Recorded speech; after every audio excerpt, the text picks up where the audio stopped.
Tamil media நேயர்களுக்கு வணக்கம். ராகுகேது பயிற்சி காணொலியில் உங்களை சந்திப்பதில் பெருமகிழ்ச்சி அடைகிறேன். 2025 இந்த ஆண்டு மே மாதம் 18ஆம் தேதி இரவு 7:38 மணி அளவில் ராகு பகவான் மீன ராசியிலிருந்து கும்பராசிக்கும், கன்னி ராசியிலிருந்து சிம்ம ராசிக்கு கேது பகவானும் பயிற்சியாகிறார்கள். இந்த ராகு கேது பயிற்சியை பற்றி விரிவாக பார்ப்போம். இந்த ராகு கேதுங்கிறவங்க யாரு? தேவர்கள் பார்க்கடலை கடைஞ்சி அமுதம் எடுத்தப்போ அதுக்கு பேருதவியாக இருந்தது அசுரர்கள். அசுரர்கள் உதவி இல்லாமல் அந்த அமுதத்தை எடுத்திருக்க முடியாது. அப்படி கடைஞ்சி எடுத்தப்போ அந்த எடுத்த அமுதத்தில் அவங்களுக்கும் பங்கு தரதாக தான் பேச்சு. அப்படி தான் அவங்க உதவி பண்ணாங்க. அமுதத்தை எடுத்ததுக்கப்புறம் விஷ்ணுவுக்கு ஒரு சந்தேகம். அசுரர்களுக்கு அமுதத்தை கொடுத்து சாகாவரம் பெற்றால் அனுதினமும் மக்கள் தொல்லையை சந்திக்க வேண்டியிருக்கும். அதுக்கு என்ன பண்ணலாம் சூழ்ச்சி அப்படின்னு சொல்லிட்டு அவர் யோசிக்கும்போது விஷ்ணுவே திருமாலே ஒரு பெண்ணா மோகினி அவதாரம் எடுத்து அசுரர்கள்ட்ட போய் பேசுகிறாரு. அசுரர்கள்ட்ட கொந்தளிச்சிருக்காங்க, அதை மொத்தமாக அவங்க அபகரிக்கிற ரேஞ்சில் இருக்காங்க. அப்போ பேசி சமாதானப்படுத்த போகிறார். அந்த மோகினியோட அழகில் மயங்கின அசுரர்கள் மோகினி என்ன சொன்னாலும் கேட்குற ஒரு நிலைக்கு வந்துடுறாங்க, அந்த அழகில் இருந்த மயக்கத்தின் காரணமாக. அப்போது நான் எல்லாருக்கும் நான் பிரித்து தரேன்னதும் அப்போது மோகினியே பிரித்து தரட்டும்னு அவங்க ஒத்துக்கிறாங்க. அப்படி எல்லாரையும் ஒரு பக்கம் தேவர்களையும் இன்னொரு பக்கம் அசுரர்களையும் உட்கார சொல்லி இவங்க அந்த பாத்திரத்தை எடுத்துக்கிட்டு அகப்பையில் ஒவ்வொருத்தருக்காக கொடுத்துக்கிட்டே தேவர்களுக்கு முதல்ல கொடுக்குறாங்க. அப்படி கொடுத்துட்டு வர்றப்போ ஸ்வர்பானுன்னு ஒருத்தர் அசுரர். அவர் யாருன்னா நம்ம சூரியனுக்கு சொந்தக்கார் தான். ஏன்னா காசியப்ப முனிவரோட அசுரகுல மனைவியோட பையன், அதாவது சூரியனுக்கு ஒன்று விட்ட தம்பி. அவருக்கு தெரிஞ்சு போகுது இவங்க ஏதோ சூழ்ச்சி பண்ணிட்டாங்க, எப்படியும் அசுரர்களுக்கு அமிழ்தம் கிடைக்காது அப்படின்னு அவர் விஷயத்தை புரிஞ்சுக்கிட்டு என்ன பண்ணுறாரு, ஒரு தேவர் மாதிரி ஒரு வேஷம் போட்டு சூரியனுக்கும் சந்திரனும் உட்காந்துருக்கிறதுக்கு இடையில போய் இவர் உட்காந்துடுறாரு. அது தேவர்கள் வரிசையில் போய் உட்காந்துடுறாரு. உட்கார்ந்தது அப்போது வரிசையாக விஷ்ணு எல்லாருக்கும் விஷ்ணு, அதாவது மோகினியாக இப்போ இருக்கிற விஷ்ணு அமிர்தம் கொடுத்துக்கிட்டே வர்றாங்க. இவர்கிட்ட கொடுக்கும்போது அவசரமாக அதை இப்போ சாப்பிட்டு முடிச்சிடுறாரு. ஏன்னா உண்மை தெரிஞ்சு போச்சுன்னாக்கா விரட்டி விட்டுருவாங்களேன்னு சாப்பிட்டு முடிச்சிடுறாரு. சாப்பிட்டு முடித்ததுமே இவங்களுக்கு தெரிஞ்சு போகுது, சூரியனுக்கும் சந்திரனுக்கும் தெரிஞ்சு போய் அதை விஷ்ணுக்கிட்ட சொல்கிறாங்க. இவன் ஸ்வர்பானு, இவன் அசுரன் மாறு வேஷத்தில் நம்மள்கிட்ட அவங்கள ஏமாற்றி அமிழ்தம் வாங்கிட்டான் அப்படின்னு சொல்லி. உடனே விஷ்ணுவுக்கு கோபம் வந்துடுது. அந்த அகப்பையால் தலையில் ஓங்கி ஒரு அடி அடிக்கிறார். அந்த அடித்த அடியில் தலை தனியாக முண்டம் தனியாக போயிடுது. தலை தனியாக முண்டம் தனியாக போய் துடிச்சிக்கிட்டு இருக்கு. இந்த அமிழ்தம் சாப்பிட்ட ஒரே காரணத்தினால உயிர் புரிய மாட்டேங்குது. ரெண்டு உடல் தனியாக தலை தனியாக இருந்தாலும் உயிரோடு இருக்குது.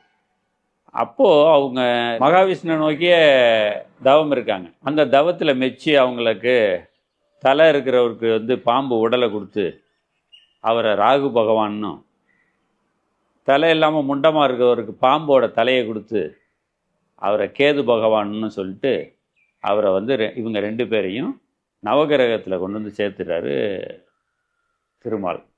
அப்படி வந்தவங்க தான் இவங்க ரெண்டு பேரும் நவகிரகத்தில் ஒரு ஆளாக. ஆனால் இவங்களுக்கு இன்னொரு பெரிய சிறப்பு என்னென்னா, 7 கிரகமும் இடமிருந்து வலம், அதாவது கிளாக் வைஸில் ட்ராவல் பண்ணால் இவங்களோட பயணம் ஆன்டி கிளாக் வைஸ், அதாவது வலமிருந்து இடமாக தான் இவங்களோட பயணம் இருக்கும்.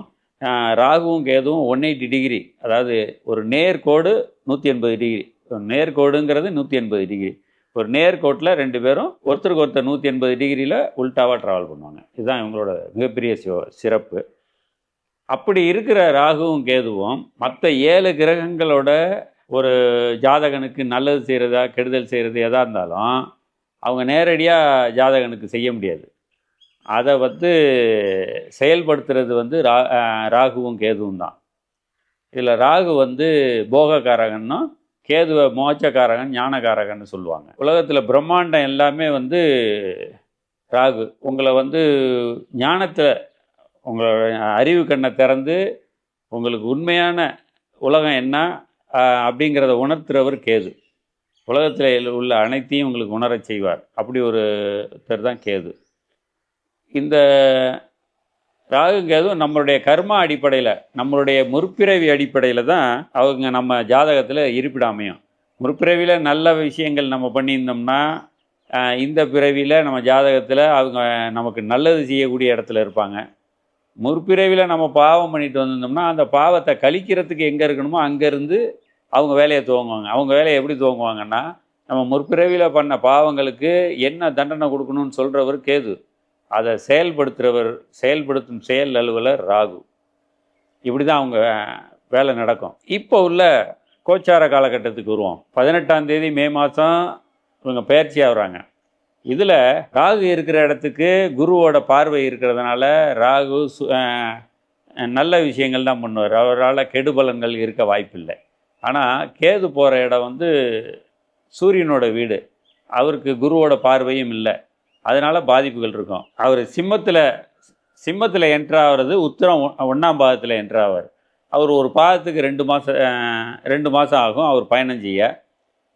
அந்த ஒரு பாதத்தை 2 மாதம் அந்த கிடக்கிற அந்த காலகட்டத்தில் அரசியல்வாதிகளுக்கெல்லாம் மிகப்பெரிய பிரச்சனைகளை சந்திப்பார்கள். பயிற்சியான அந்த முதல் 2 மாதத்தில் அவங்க அப்படி ஒரு சோதனையான காலகட்டம் அரசியல்வாதிகளுக்கு.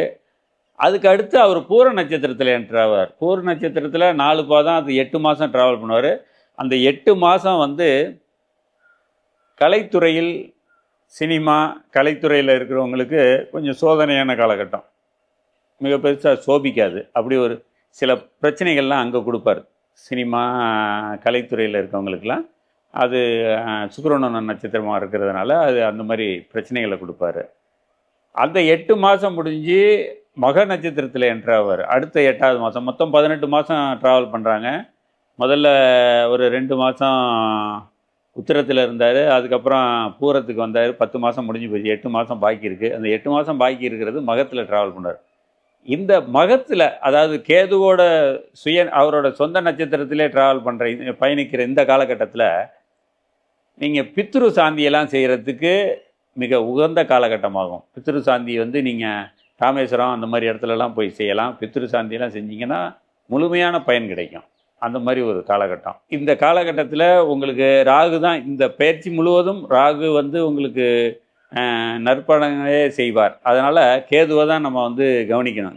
கேதுவுக்கு தான் பரிகாரங்கள் பண்ணணும், வழிபாடெல்லாம் பண்ண வேண்டிய சூழ்நிலையில் இருக்கும். கேதுக்கு வந்து அரச மரத்தடியில் இருக்கிற விநாயகருக்கு வழிபாடு செஞ்சால் கேது அதை ஏற்றுப்பார். அதுவும் எப்படி செய்யணுன்னாக்கா, அரச மரத்தடி விநாயகரை ஓரளவுக்கு ஜோதிடம் தெரிந்தவர்கள், உங்களுக்கு கேது எந்த நட்சத்திரத்தில் இருக்காரோ, எந்த நட்சத்திர சாரத்தில் இருக்காரோ, அந்த நட்சத்திரம் அன்னைக்கு, அந்த நட்சத்திரம் வர்ற அன்னைக்கு யமகண்ட நேரத்தில் போய் நீங்கள் வந்து அரச மரத்தடி விநாயகரை வழிபாடு செஞ்சீங்கன்னா உச்சித்தம், ரொம்ப நல்லா பயன் தரும். அதே போல் சூரியன் வீட்டில் கேது இருக்கிறதுனால நீங்கள் இது செய்கிறது எல்லாமே இந்த யமகண்ட நேரம் இல்லாமல் சூரிய உதயத்திலும் பண்ணலாம். சூரிய உதயத்தில் பண்ணாலும் அது கொஞ்சம் சிறப்பாக இருக்கும். யமகண்டம் கேதுவுக்கான நேரம், அதனால் அது மிகச்சிறப்பாக வேலை செய்யும். நீங்கள் சூரிய உதய நேரத்துலையும் செய்யலாம். ஏன்னா வேலைக்கு போகிறவங்கெல்லாம் வந்து யமகண்ட நேரம் வரலாம் வெயிட் பண்ணலாம் முடியாது. அவங்க வந்து சூரிய உதயத்தில் செஞ்சாலும் சிறப்பு. ராகு கேதுக்கான ஸ்தலங்கள் அப்படின்னு எடுத்துக்கிட்டோம்னா, ராகுக்கு கும்பகோணம் அருகில் இருக்கும் திருநாகேஸ்வரம், அங்கே போய் அவங்களுக்கு சாந்தி பண்ணலாம். அதே போல் கேது பகவானுக்கு நம்ம காளகஸ்தி சென்று வழிபடலாம். அதே போல் திருப்பாம்புரம், கும்பகோணத்துலேருந்து ஒரு 28 கிலோமீட்டரில் இருக்க திருப்பாம்புரம் போயும் வழிபடலாம். அந்த திருப்பாம்புரத்தில் ஒரு விசேஷம் என்னன்னு கேட்டிங்கனாக்கா, அது ராகு கேது 2 பேரும் சேர்ந்து ஒரே சிலையில் ரெண்டு உருவமும் இருக்கிற ஒரு அமைப்பு. நீங்கள் ராகு கேது 2 பேருக்குமே அங்கே வழிபாடு செய்யலாம். அப்படி ஒரு இடம் அது. அந்த ஊர் வந்து, அந்த ஊரில் யாரையுமே பாம்பு தீண்டினதே கிடையாது அப்படிங்கிற ஒரு மித்து இருக்குது. அதனால் நீங்கள் வந்து அந்த ஊரில் போய் பரிகாரம் பண்ணலாம். அப்புறம் சங்கரன் கோவிலில் போய் ராகு கேதுக்கு அவங்க இது பண்ணுறாங்க, அதுக்கு சாந்தி பண்ணுறாங்க.